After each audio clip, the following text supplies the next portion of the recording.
मणिपुर के अंदर 1000 लोग जंगल के अंदर दौड़ा रहे हैं और उसके कपड़े फाड़ दिए जाते हैं, उनको गले चीट किया जाता है, उनको उल्टा सीधा छेड़ा जाता है, यहाँ तक 2 बेटियों के साथ बुरा किया जाता है।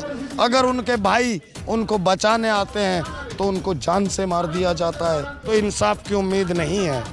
बस अब इंसाफ की उम्मीद हमें नज़र आ रही है। आने वाला है 2024, भारत की जनता तमाचा लेकर बैठी पड़ी है। ऐसा तमाचा मारेगी भारत की जनता। मैडम जानते हो कैसे तमाचा मारती है? अंगूठे से तमाचा मारती है, ईवीएम दबा के तमाचा मारती है। वो कठपुतलियाँ बोल नहीं सकती, उसको बोलने के लिए मना किया गया है। कौन मना किया? अरे मने कौन करेगा? ये गुंडे। ये बीजेपी सरकार में जितने गुंडे बैठे हैं, बड़े गुंडे मोदी जी, उनसे बड़े गुंडे अमित शाह जी तड़ी पार हैं। जितने इनके एमपी सांसद हैं सारे गुंडे।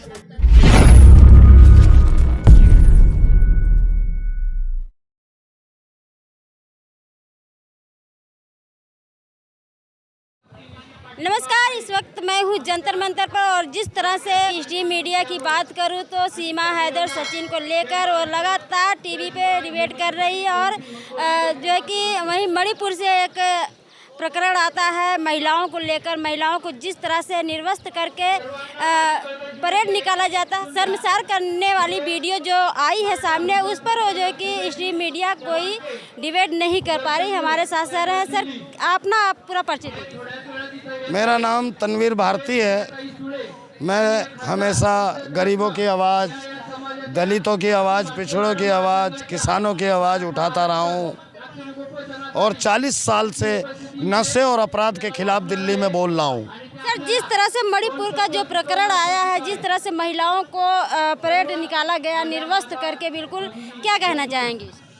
मुझे शर्म आती है, मुझे शर्म आती है इस सरकार के ऊपर जो वर्तमान में भारत सरकार चल रही है और मणिपुर के अंदर भी इनकी सरकार है। उसके बाद भी ऐसी घटनाएं, यानी मेरे देश को शर्मसार करने वाली घटना है वो। मेरे देश के पूरी हिंदुस्तान की जनता आधे से ज़्यादा आज अभी भी इसी समय भी इसी बात को सोच रही है, आखिर हमारा देश जा किधर रहा है। यानी अब से 9 साल पहले ये सरकार बनी। इस सरकार बनने में नरेला के अंदर 11 पॉकेट सेक्टर 6 के अंदर एक परवीन नाम की महिला नशे और अपराध के खिलाफ बोलती है, जबकि दिल्ली पुलिस इसी बीजेपी गवर्नमेंट की पुलिस होती है, अमित शाह के अंडर चलती है, गृह मंत्रालय दिल्ली पुलिस को चलाता है। उसको नंगा घुमाया गया, उसको नंगा दौड़ाया गया, उसको नंगा भगाया गया, लेकिन आखिर में क्या देखा? उसको इंसाफ नहीं मिला। नशा बेचने वाले आज भी दिल्ली के अंदर नशा बेच रहे हैं। पूरी दिल्ली नशा हो रही है और नशा बिकवा रहे कौन है? अडानी अंबानी। उनके पोर्ट पे जो अरबों करोड़ों रुपए का जो नशा पकड़ा जाता है, वो नशा जलाया नहीं जाता है सरकार में, वो अडानी अंबानी के जरिए दिल्ली की और देश की नसों में पहुंचाया जा रहा है। अगर यकीन नहीं होता तो मेरे साथ चले, जिसको यकीन नहीं मेरे साथ चले। दिल्ली के अंदर हर बस्ती, हर कॉलोनी के अंदर नशा बिक रहा है, मैं नशा बिकता हुआ दिखाता हूँ। लेकिन आज बात है मणिपुर के ऊपर।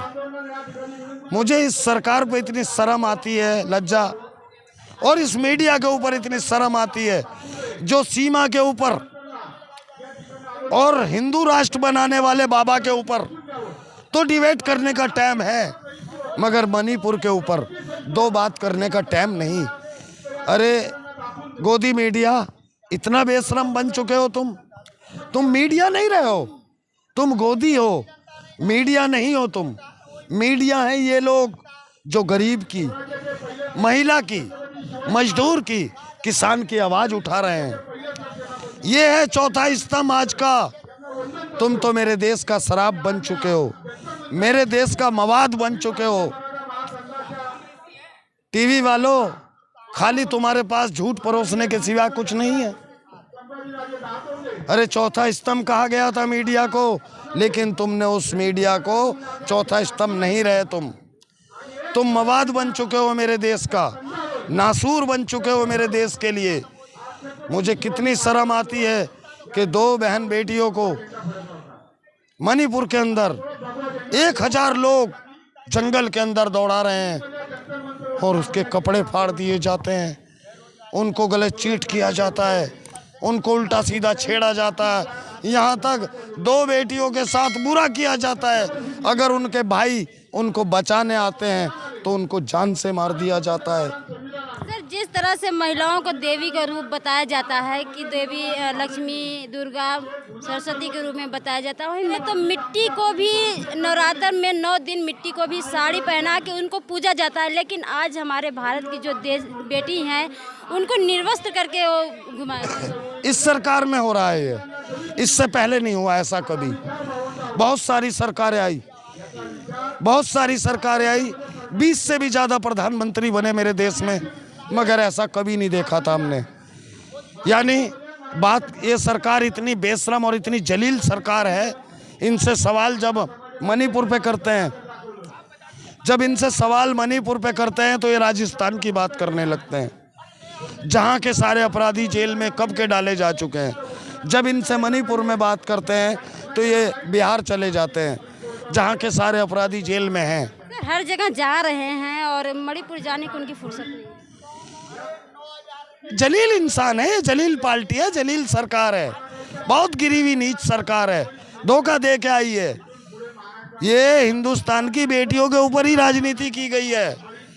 इन्होंने क्या बोला था कि हम बेटी को सम्मान देंगे, हमारा राज आएगा, हम बेटी को इतना सम्मान देंगे, इतना सम्मान देंगे। सम्मान तो सर दे रहे हैं ना, बेटी बचाओ बेटी पढ़ाओ। वो तो खाली टीवी पे बोल दिया बस मैंने, हो गया क्या? फिर मणिपुर के अंदर बेटी को नंगा कैसे दौड़ाया गया? फिर दिल्ली के अंदर 11 पॉकेट सेक्टर 6 नरेला के अंदर परवीन को नंगा क्यों दौड़ाया गया? मैं पूछना चाहता हूँ इस सर। प्रधानमंत्री हैं, कुछ भी कर सकते।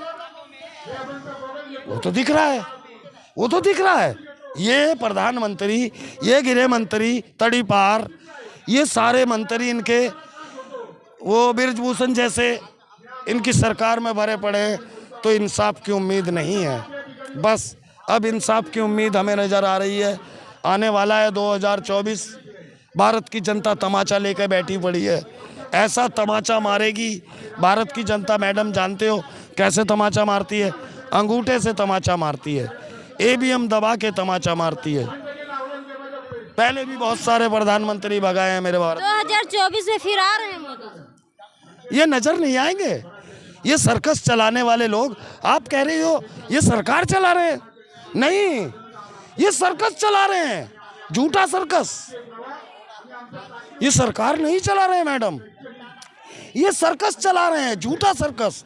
यानी जो जितना बड़ा क्रिमिनल होगा वो इनके अंदर खपेगा, इनकी वॉशिंग मशीन में आ जाएगा। यानी महाराष्ट्र के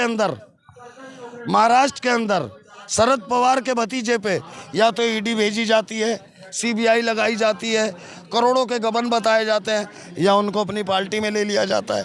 देख रहे हो इनकी करनी और कतनी में कितना फर्क है। ये बेईमान लोग हैं, चोर लोग हैं, लुटेरे हैं, डकैत हैं। ये मोदी जी मुख्यमंत्री थे, इन्होंने अपने स्टेट के अंदर बहुत सारे मुसलमानों को जिंदा जलवा दिया था। आदिवासी समाज की महिला जो थी, दो लड़कियां थी, जिनको निर्वस्त्र करके परेड निकाला गया और उनके साथ बहुत गलत किया गया। और हमारे राष्ट्रपति हैं, वो भी आदिवासी समाज से आती, वो क्यों चुप्पी मारी बैठी? वो कठपुतली है, बोल नहीं सकती। उसको बोलने के लिए मना किया गया है। कौन मना किया? अरे मना कौन करेगा? गुंडे। ये बीजेपी सरकार में जितने गुंडे बैठे हैं, बड़े गुंडे मोदी जी, उनसे बड़े गुंडे अमित शाह जी तड़ीपार हैं। जितने इनके एमपी सांसद हैं सारे गुंडे। यानी बृजभूषण को ले लो, 50 मुकदमे लेके बैठा पटाया अकेला, और कम से कम 500 मुकदमे अपने पे से दफा करा दिए होंगे। क्यों? पैसा भी है, दबंग भी है, गुंडा भी है, तो सारे ऐसे ही हैं इनके अंदर। ये राज नहीं चला रहे हैं, सर्कस चला रहे हैं, झूठ का सर्कस। यानी अमेरिका जाते हैं, देखो अभी कितनी शर्म की बात है, मुझे इस सरकार पे कितनी शर्म आती है। यानी प्रधानमंत्री पे पूरी दुनिया में घूमने का टाइम है, और मणिपुर जाने का टाइम नहीं है। जहाँ आपके मुख्यमंत्री उसका, सारे एमएलए उसके, सिस्टम उसका, प्रधानमंत्री वो खुद, अगर वो चाहे वहाँ जाए तो शांति स्थापित हो सकती है। मैं भी चलने के लिए तैयार हूँ, मैं भी तनवीर भारती चलने के लिए तैयार हूँ, मणिपुर शांति बहाल करने के लिए, अगर ये लोग चाहें तो। मगर ये चाह नहीं रहे हैं मैडम। सच ये है कि ये मणिपुर को खुद जला रहे हैं, क्योंकि मणिपुर में इन्हें खतरा नजर आ गया था। गोदी मीडिया देख आई थी कि अब मणिपुर हारने वाले हैं। गोदी मीडिया ने इनको बताया मोदी जी जलवा दो इसको, क्योंकि गोदी मीडिया ही सारा कुछ करवा रही है इनका। यानी गोदी मीडिया एक हफ्ता पहले बता देती है कि फलाने आदमी को गोली मार दो, तो अतीक को मार दिया जाता है। ऐसे ही गोदी मीडिया बताती है फलाने ठाकुर को मार दो, तो उसको मार दिया जाता है। तो सारा कुछ तो ये गोदी मीडिया और ये बेईमान लोग चला रहे हैं। सरकार नहीं है, बेईमानों का सर्कस है। बहुत बहुत धन्यवाद।